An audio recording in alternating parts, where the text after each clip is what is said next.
DeWittDailyNews.com. DeWitt County's #1 source for local news is on the air, online, 24 hours a day.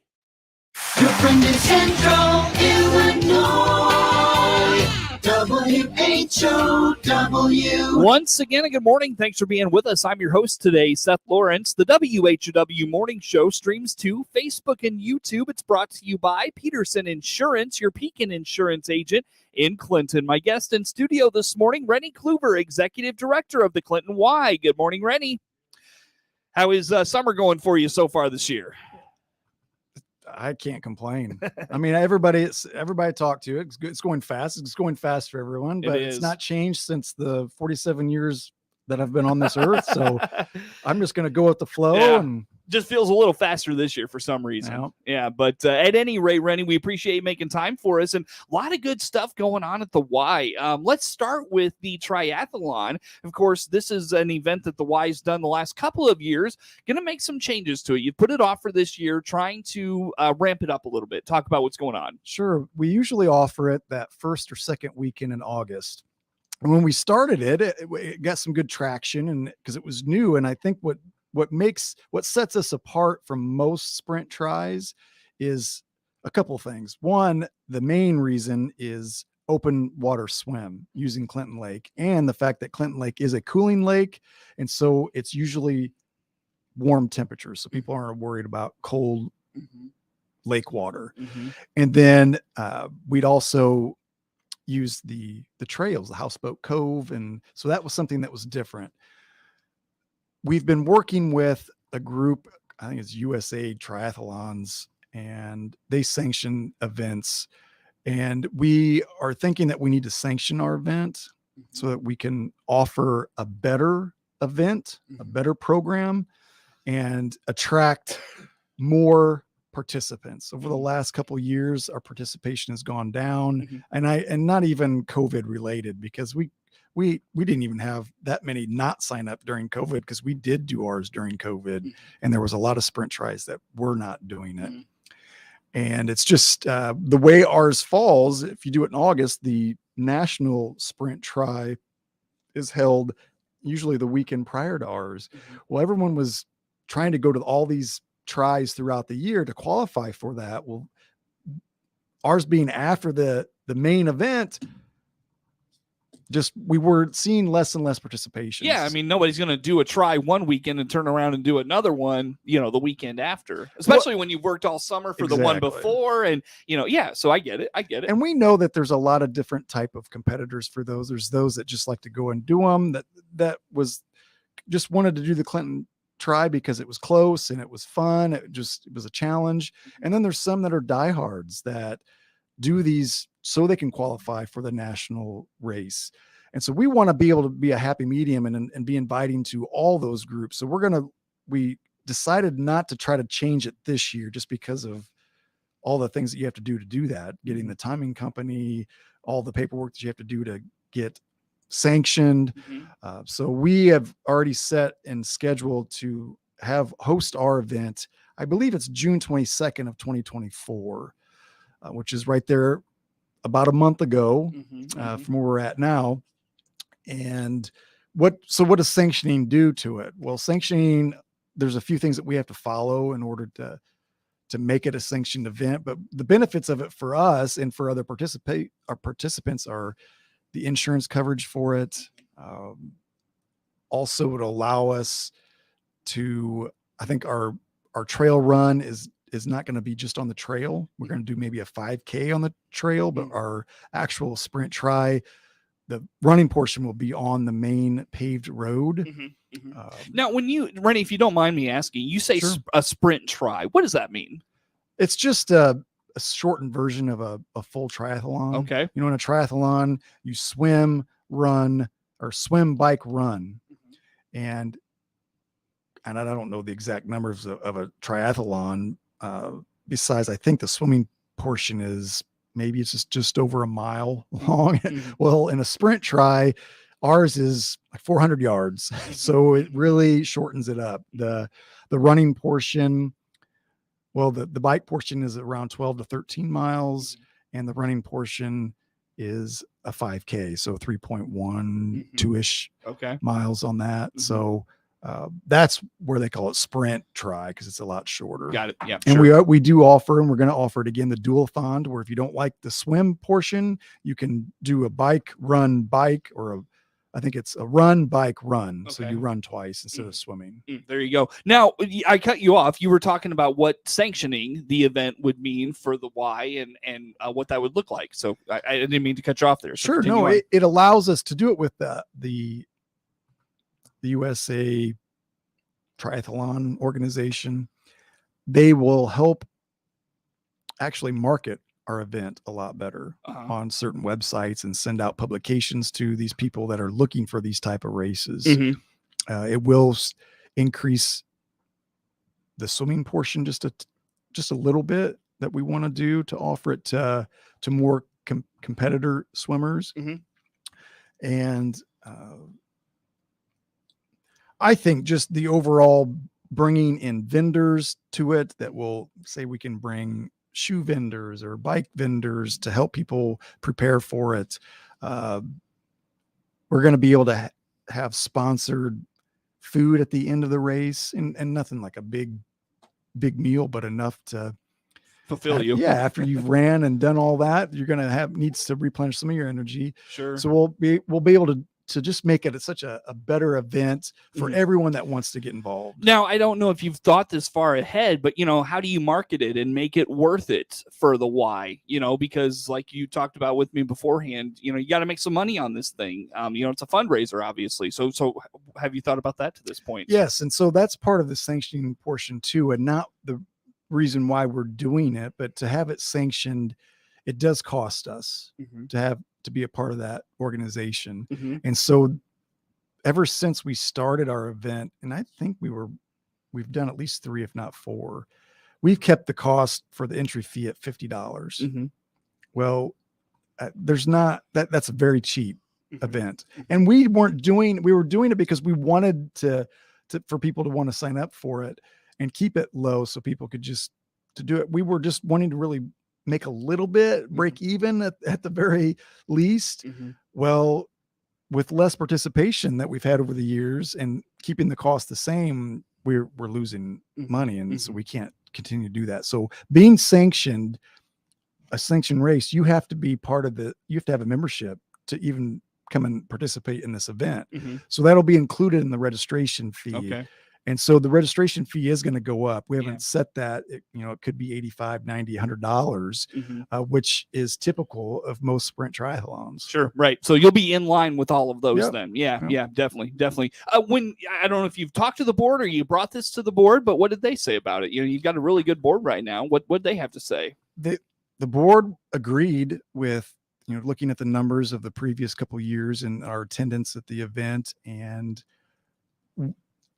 it was, I wanted us to say, well, let's not do one this year. Because I didn't want to take another hit. Let's not go ahead and do one. Let's announce early. And it's been on our website. We put it on Facebook, and I've even emailed everybody that I had an email from past years that have done the event, and let them know what we were doing and that we were canceling this year or just not doing it this year. And the reason why, and sent that out to them. And the board was on totally agreement with that, to not go ahead and do one this year and just really work on making it better for next year. Gotcha. Good deal. So look forward to that. I think that's going to just add a whole new dynamic and a whole new level of interest, because, you're going to get the people that want to qualify for the national event. And, maybe a sprint triathlon would be the first introduction for folks that want to get into into the big triathlons and those types of things. So I think you're just going to really open the door for a whole new group and set of people to come in and be a part of this. Well, and really the big thing is bringing people from all over to the Clinton area and DeWitt County and the lake and what the lake has to offer.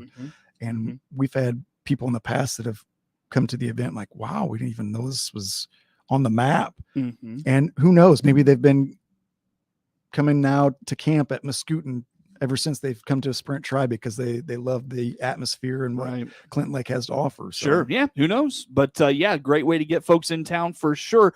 Where do folks go to? You mentioned that's been on your website. Where do folks go for all that? Yeah. If you get on our website and at the top of the page, you'll see Sprint Tri, Clinton Lake Sprint Triathlon.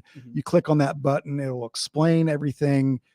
Basically what we talked about, why we were canceling the event, not doing the event this year, and the future and what it's going to hold. Awesome. Good stuff. Well, Rennie, let's take a time out here, come back with some more. Rennie Cluver is the executive director of the Clinton YMCA, our guest in studio this morning. More to come with him on the WHOW Morning Show. WHOW.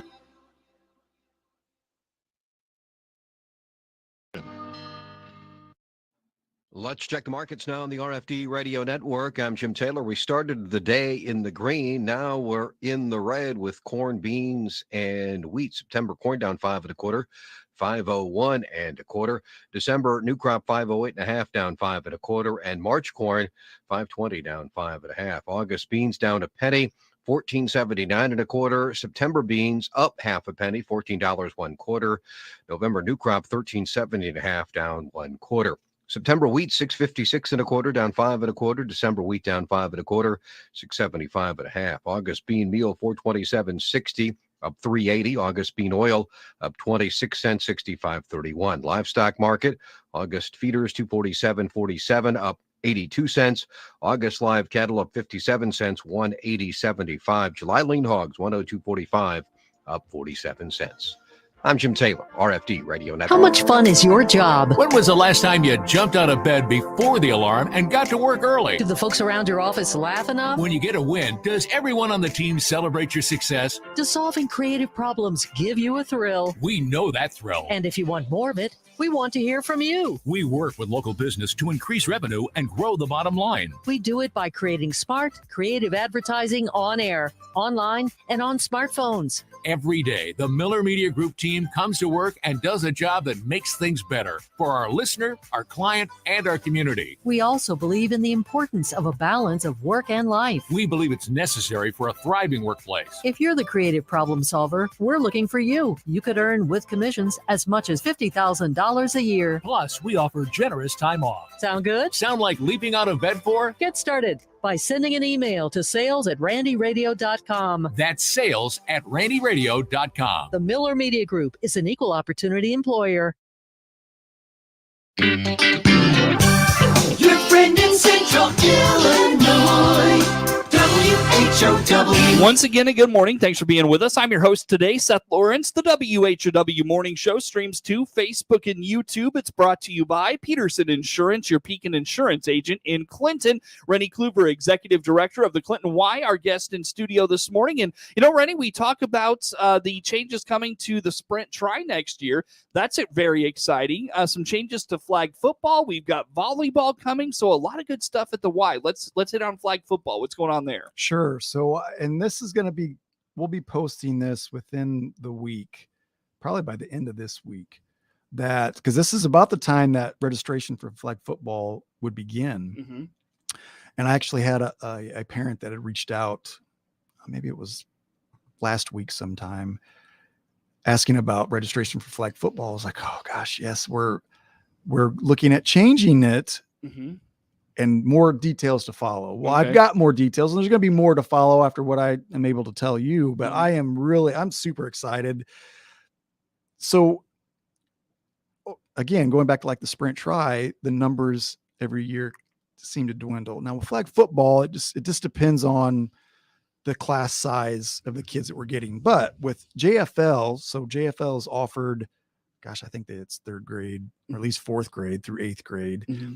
And so there's a large number of kids that we would never see in our flag football program because it's the same time as JFL. Mm-hmm. And so mostly it was kindergarten, 1st, 2nd, and 3rd grade, and mostly K through 2nd grade, Mm-hmm. which is great. But we want, and just as a coach in the school district with basketball, I always want the Y programs to help the school programs any way that we can. And some other Ys throughout the country have started doing this where they actually host their flag football program in the springtime versus the fall. Well, for us, I started looking at that going, gosh, what a great concept. If we could run it in the spring, take away our indoor soccer, which, to be honest with you and totally transparent, indoor soccer, we run soccer twice a year, but yet once they're done with 5th grade, there's no more soccer. There's no more soccer in the school district. So, but we're running it twice. We want to focus on our fall soccer and make it better so that kids can become better soccer players, with the hopes that someday we'll be able to build that into the school system. So with changing flag football to the springtime, what that does for us as a program and for the community and for the school district is it allows JFL kids to play flag football and to learn more skill development. And so I reached out to Coach Bass, our head football coach for the Clinton Maroons, and asked him what he thought about the idea, because we were going to move forward with it anyway, but we want to have a collaboration and say, hey, Coach Bass, you tell me what you want, how this program needs to look, so that we can tell that to volunteer coaches and parents and YMCA staff. And I would love to have any football players that aren't in spring sports to be a part of the program, helping ref games, helping coach, so that it's just full circle and should help the program in the end. And he's excited. He's like, I love this idea. So we're going to sit down. We haven't sat down yet to really look at how the program is going to be run, but we will be hosting that program, flag football, in the spring. Yeah. So it won't come in the fall this year. It'll be moved to the spring then. Yeah. Very nice. Keep the fall soccer, outdoor soccer will be coming up, and we'll probably be able to do that a little bit earlier, because we won't be trying to push flag football through the end of September is usually when it would end, and we would pick right up with fall soccer. So fall soccer could start sometime in early September and be done the early part of October. For sure. So look forward to that. And when you mentioned just changing that and just collaborating with, the schools and their programs. I mean, I just think that's a great, focus for the Y, to not just be in it for yourselves, but to, bring in the school system and say, hey, because you've got kids in the school, they've got friends, and you see your kids and their buddies, at the Y working out, playing basketball, all these things. I just think it's a great collaboration to bring them in and say, let's work together. Let's build these programs at the community level, at the grassroots level, so we can have sustained success going forward. Exactly. And I think looking at it as a parent, like you just suggested, and that's what I did, is how would I send my kid to this program if it's going to help them in their school program, whether it's junior high basketball or whatever it is. That's what we want to do. So we want to involve the coaches as much as possible, so that we are doing what will help. Yeah.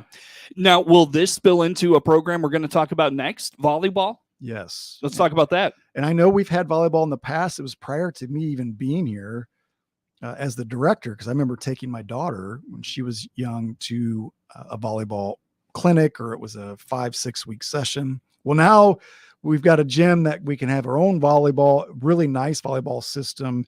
And so we're looking then in the spring, along with flag football, offering volleyball and doing some clinics maybe in the fall, maybe not this fall, but next fall or this next summer, having some of the volleyball coaches here help us run some clinics, and then offering the program in the spring. So what does that do? And why does that fit into what we're wanting to do with flag football? Well, I mean, let's be honest, most flag football participants are going to be boys. In this way, flag football can be offered. And then if girls don't want to play flag football, volleyball is going to be offered. Yeah. Well, and there's really not a community, volleyball program to my knowledge. I mean, maybe you can send your kids to Bloomington or Decatur or Springfield, Champaign, wherever to play, but you got to travel for that. There's really not a community-based volleyball program to tap into to develop skills and, the fun and the passion of that game.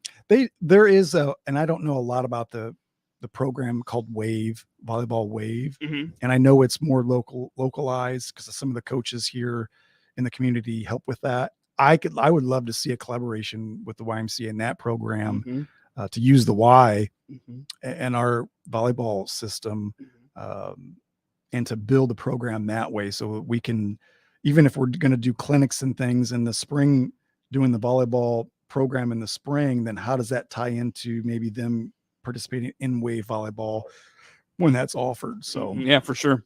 So good stuff coming for volleyball. And, have you been able to see whether, there's folks putting the net up and just playing casually? Has any of that started to happen yet? not yet. Yeah. But it's on our radar of trying to find a date to do that. I would like to just put it up and offer it to members and community members just to come in and, say it's a 3-hour window. Okay, the net's going to be up. Anybody that would like to come in and just play around. Yeah, just to I want to need to figure out the ease or the difficulties of putting it up and taking it down and just everything that goes into doing that, so that when we do want to offer the program that we're already know how to put it up. So. Sure. Definitely. All right, Rennie, we've hit on flag football. We hit on volleyball. Did I miss anything in those two conversations you want to put out there for us? No, that's good for youth sports. Yeah, excellent. What else we got going on? I know Camp Osage, we got Y Zone. Can't believe we're going to start thinking about Y Zone, but how about those two things? Yes, I would say by the end of this week, I will have registration forms completed for Y Zone 2023-2024 school year. Oh my. We want to get it out there. We'll probably announce the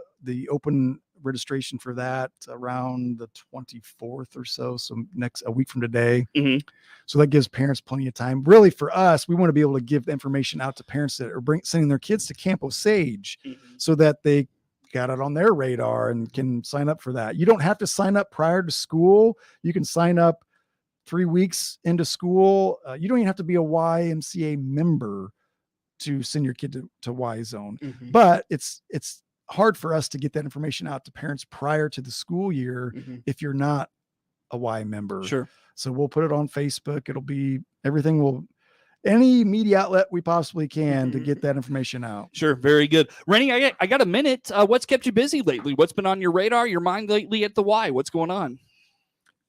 Well, I'm super pleased with camp this year and the staff. Monticello and Clinton have just knocked it out of the park. I did go Friday. I went over to Farmer City to the pool. Monticello had brought their camp over there. Of course, we're managing the pool. Really, really satisfied and impressed with the lifeguards that were there. I don't think they knew that I was coming. If they did, they did a great job anyway, but just kind of a drop in, seeing how things were going, and I was impressed. Yeah, they're doing a good job over there. Where do folks go for all things YMCA, Rennie?